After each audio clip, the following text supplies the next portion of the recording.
पे बिहार के अंदर जो मुसलमानों की आबादी 17% दिखा रहे हैं, यादव की आबादी आप 14% दिखा रहे हैं, भूमियार जो राजपूत है वो जो उनका जो है 2.83% दिखा रहे हैं। तो जिनका जो हिस्सेदारी उनको दे दीजिए, सब खुश हो जाए। लेकिन नहीं खुश होंगे, क्योंकि जो सत्ता है वो 2.83% के पास है। न्यायपालिका, कार्यपालिका, विधायिका पे जो है ब्राह्मणवाद, मनुवाद है। तो आप बोल करके निकल रहे हैं और फिर आप फंसा देते हैं, तो कहीं ना कहीं हमारे साथ धोखा होता है। जनता को क्लियर मैंडेटरी देना चाहिए। जनता के साथ जो आप बोल रहे हैं वो उसके साथ एफिडेविट के साथ और उसको इंप्लीमेंटेशन होना चाहिए, ना कि नोटिफिकेशन। नीतीश कुमार जी एक सुलझे हुए 7 बार से चीफ मिनिस्टर रहे, प्रधानमंत्री के दावेदार हैं, इंडिया गठबंधन के संयोजक हैं और बहुत ही सुलझे हुए व्यक्ति हैं, एजुकेटेड हैं, इंजीनियर हैं। लेकिन जो उन्होंने जनगणना की बात की, मैंने उनका सैल्यूट किया। भारत में उनकी स्वागत हो रहा है, हर जगह इसकी मांग हो रही है और उत्साहित हुए कि नीतीश कुमार ने जो पहल किया वो पूरे भारत के अंदर होनी चाहिए। तो जब जनगणना हो गई और जब ये बात सामने आ गया कि अति पिछड़ा 61% है, बाकी पिछड़े लोग हैं 63%, अति पिछड़ा 63% है और बाकी मिलाकर के 85% है। और वहां पे ब्राह्मण जो है, आप कुर्मी हो गया और राजपूत हैं और वैश्य, वो मिल करके 14-15% के आसपास है। तो ये जब जनगणना हो गया तो साफ साफ क्लियर हो गया कि आपने 10% फॉरवर्ड को दिया, आप उनको 15% दे दीजिए, बाकी 85% जो है, जो बहुसंख्यक है, जिनका हक बनता है, दे दीजिए। तो आपको अलग से किसी को 10%, किसी को 15%, को 5%, ये रेवड़ी क्यों बांट रहे हैं?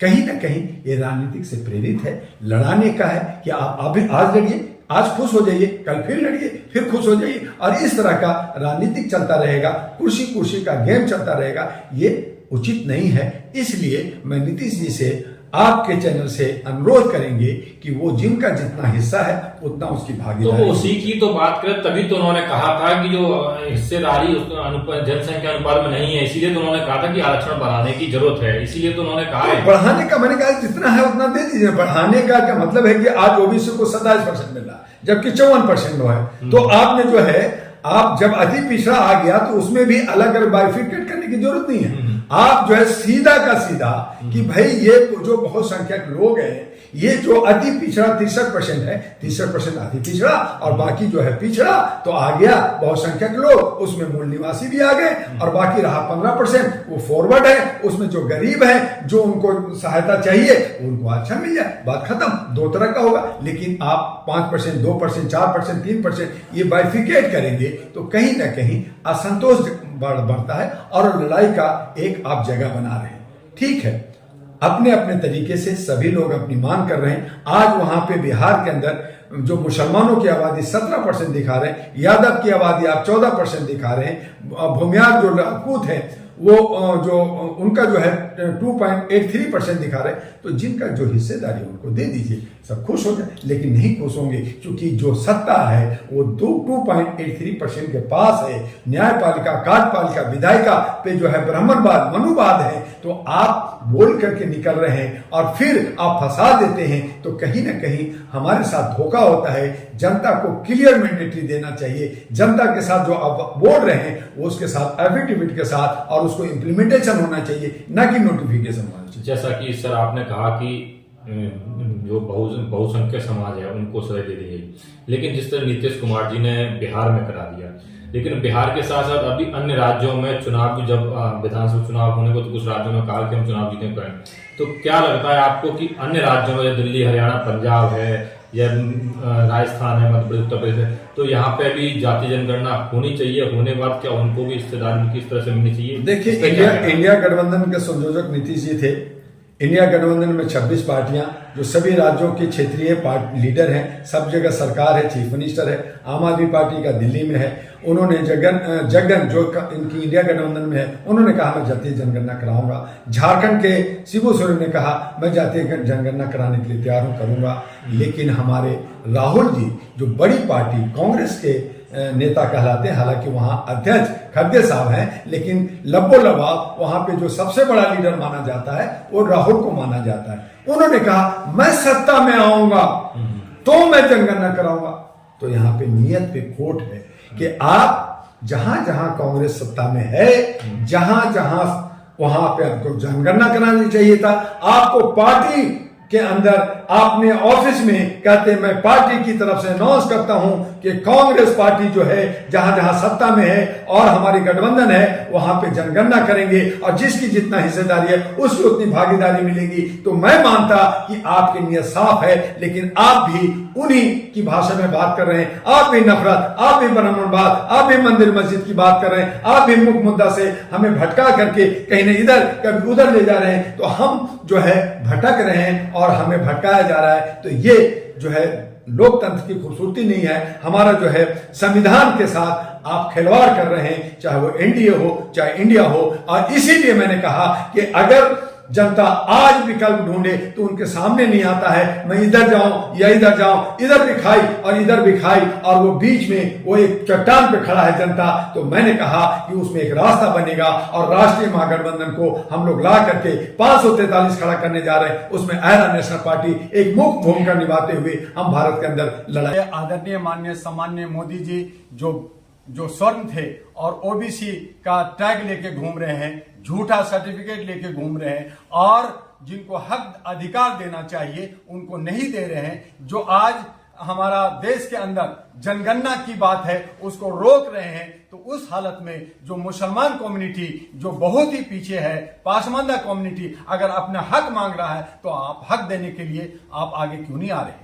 आप सिर्फ बोलते हैं, जुमलाबाजी कर करके, आप हिंदू मुस्लिम कर करके, मंदिर मस्जिद कर करके सिर्फ लड़ाना जानते हैं। आपको मानवता कहां से आता है? भाई से आपने पूछा कि हमारा जो है इजराइल को आपने साथ दिया, आपने इजराइल को साथ दिया। आपके पुराने प्रधानमंत्री अटल बिहारी वाजपेयी ने फिलीपींस को साथ दिया था, फिलिस्तीन को साथ दिया था। उससे पहले इंदिरा गांधी और नेहरू ने फिलिस्तीन को साथ दिया था। आज कह रहे हैं कि हमास वाले जो आतंकवादी है। तो आज मैं आपके चैनल से कहना चाहूंगा कि विश्व का सबसे बड़ा आतंकवादी अमेरिका है, जो आतंक को फैलाता है, आतंक को पैदा करता है और उसको पाल पोस करके आगे बढ़ा करके फिर उसको खत्म करने की बात करता है। क्योंकि उनको हथियार बेचना है। तो पासमानदा अपने हक के लिए लड़ाई लड़ रहा है, उसको हक मिलेगा, वो साथ होगा। लेकिन अगर आप जुमलाबाजी करेंगे, आप हमें जात और पात में बांटेंगे, मंदिर मस्जिद में बांटेंगे। आपने एक भी मुसलमान को टिकट देने के लिए कहा कि नहीं हम मुसलमानों के साथ नहीं है, तो पासमानदा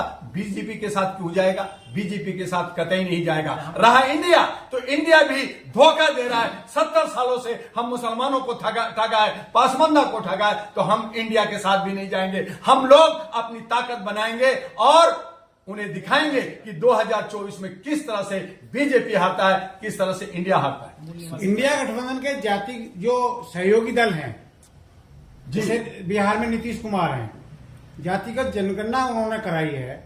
अखिलेश भी इस पक्ष में है कि अगर उनकी सरकार आती है, उत्तर प्रदेश में होते हैं तो वहां भी शुरू होगी।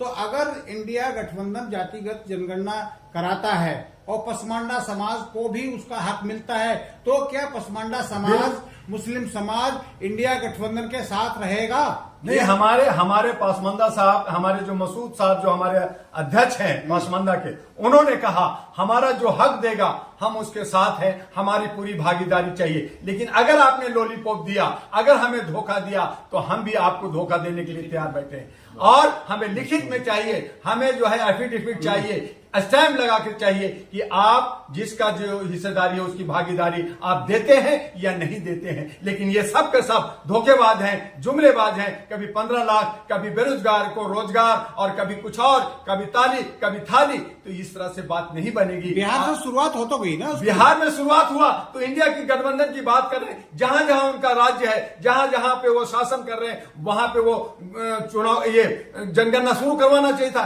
पार्टी में उनको कहना चाहिए था कि मैं जनगणना का समर्थन करता हूं। लेकिन राहुल गांधी कहते हैं मध्य प्रदेश में कि जब मेरी सरकार होगी तब मैं बनाऊंगा। जिस तरह से आज मोदी जी कह रहे हैं कि महिला बिल लाए, उन्होंने 23% दिया, जबकि महिला की आबादी भारत के अंदर 48.84% है। आपने 23%, वो भी आप इंप्लीमेंट कब करेंगे? 29 में, यानी 10 साल शासन कर करके करेंगे। यही आप मुसलमानों को बांट कर करके राजनीति कर रहे हैं, मुसलमानों को हाशिया में बांट दिया है। एक तरफ आप जो है इजराइल को साथ देते हैं और भारत के अंदर वो पोजीशन बनाते हैं, और दूसरी तरफ आप इनके वोट लेने के लिए आप 3 तलाक और पासमानदा को खुश करने की कोशिश करते हैं। तो पासमानदा को हक हक चाहिए, अधिकार चाहिए, और जहां अधिकार मिले ना हो ठीक है। लेकिन आज भारत सरकार के गजट कहती है कि हिंदुस्तान के अंदर मुसलमान की आबादी 25 करोड़ है, आदिवासी की आबादी 13 करोड़ है, सिख और बौद्धिस्ट और ये भी 5-6 करोड़ का है। आप इन सब को खत्म कर करके आप सिविल कोड जो लाए हैं वो आप क्या करना चाहते हैं? तब मैंने सरकार को कहा कि अगर आप समानता आर्टिकल 14 और आर्टिकल 19 और आर्टिकल 21 की सम्मान करते हैं तो आप सिविल कोड को यूसी को आप यूनिफॉर्म कास्ट कोड कर दो तो आसान हो जाएगा। हम भारतीय होंगे, ठीक है, हम भारतीय कहेंगे। लेकिन आज जय राम जी की चल रहा है, अब जय जनेन्द्र चल रहा है, जय भीम चल रहा है। तो ये इस तरह से आप हमें तोड़ रहे हैं और हमें जो है बेवकूफ बना रहे हैं। तो ये नहीं चलेगा लोकतंत्र में। लोकतंत्र तभी बचेगा जब हम समानता की बात करेंगे, इक्वलिटी की बात करेंगे। और ये बात कल 2 दिन से सुप्रीम कोर्ट ने चंचूड़ साहब ने कहा कि जो आप इलेक्ट्रो बॉन्ड से पैसा लिया, आप बताइए कौन दिया? आप जो है आर्टिकल 14 का आप समानता का इक्वलिटी नहीं दे रहे हैं। आपको 10,000 करोड़ मिलता है, किसी को कुछ मिलता है, तो आप इसका इस्तेमाल जो है इलेक्शन में कर करके लोगों को दबाने की बात कर रहे हैं। और मोदी जी ने खुद कहा कि मैं मुसलमानों को वोट नहीं, एक सीट नहीं दूंगा। तो 25 करोड़ को मुसलमानों को आप जो है हमास समझ रखा है। तो आप हिंदुस्तान के अंदर क्या आप जो है हमास और इजराइल और जो है वहां के यहूदी और जो ईसाई हैं उनमें बांटना चाहते हैं? ये नहीं चलेगा। हमारा देश सेकुलर देश है, हम एकता अनेकता में